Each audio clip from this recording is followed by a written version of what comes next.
ایک دور افتادہ سلطنت تھی جس کا نام نورستان تھا۔ اس سلطنت کا شہزادہ نہایت نیک دل اور بہادر تھا۔ شہزادے کا نام تھا شہزادہ ایاز۔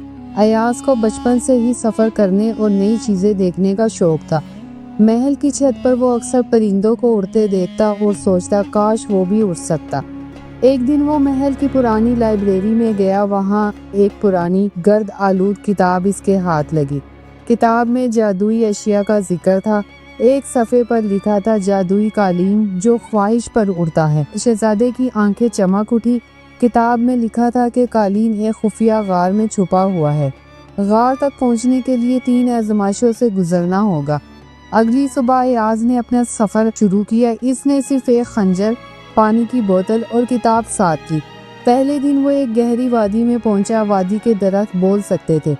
درختوں نے پہلی پوچھی وہ کون ہے جو دکھائی نہ دے مگر وہ ہر وقت تمہارے ساتھ ہو؟ ایاز نے جواب دیا سانس۔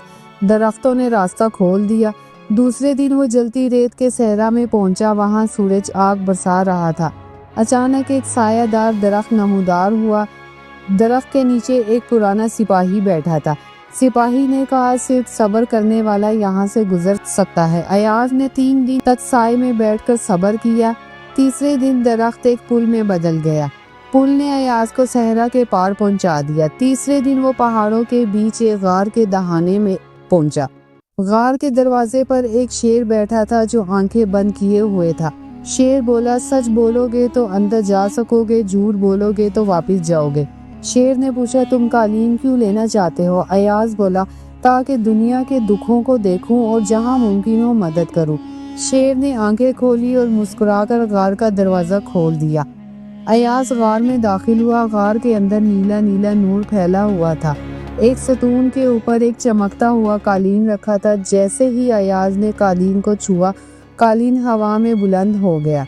قالین خود بولنے لگا کیا تم سچ میں دنیا کی مدد کرنا چاہتے ہو؟ ایاز نے کہا ہاں میرا وعدہ ہے۔ قالین نے ایاز کو بٹھایا اور غار سے باہر لے گیا۔ دونوں آسمانوں میں اڑتے رہے، پہاڑوں، سمندروں اور جنگلات کے اوپر سے۔ ایاز نے ہر بستی میں جا کر بیماروں کی مدد کی، بھوکوں کو کھانا دیا، یتیموں کو پناہ دی۔ جلد ہی پورے ملک میں اس کی نیکی کی شہرت پھیل گئی۔ لوگ اسے اڑتا شہزادہ کہنے لگے۔ ایک دن ایاز نے ایک گاؤں دیکھا جہاں پانی نہیں تھا۔ اس نے قالین سے کہا ہم یہاں کنواں کھودیں گے۔ قالین نے زمین پر روشنی ڈالی اور وہ جگہ نرم ہو گئی۔ ایاز نے لوگوں کے ساتھ مل کر وہاں کنواں کھودا۔ پانی نکل آیا اور گاؤں والوں نے خوشی سے جشن منایا۔ ایاز جہاں جاتا وہاں بہتری آتی۔ وہ نوجوان لڑکا خاموشی سے آسمان کی طرف دیکھتا ہے جیسے اس کا دل شکر گزاری سے لبریز ہو۔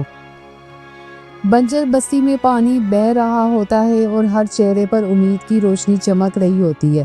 اسی دن سے بستی والے اسے اپنا محسن، اپنا بیٹا اور ہیرو ماننے لگتے ہیں۔ اس نے نہ صرف پانی دیا بلکہ ایک نئی زندگی دی، روشنی اور جینے کا نیا جذبہ بھی دیا۔ وقت گزرتا گیا اور وہ نوجوان لڑکا لوگوں کی دعاؤں کا چراغ بن کر روشنی پھیلانے لگا۔ وہ بستی سے بستی، گاؤں سے گاؤں، شہر سے شہر جاتا اور جہاں ضرورت ہوتی وہاں مدد کرتا۔ نہ شہرت کی پرواہ، نہ دولت کی ہوس، صرف ایک مقصد، انسانیت کی خدمت۔ لوگوں نے اسے ایک بھلا انسان کہا لیکن وہ جانتا تھا کہ اصل طاقت اس ایمان، صبر اور نیکی میں تھی جو اس نے مشکل وقت میں اپنائی تھی۔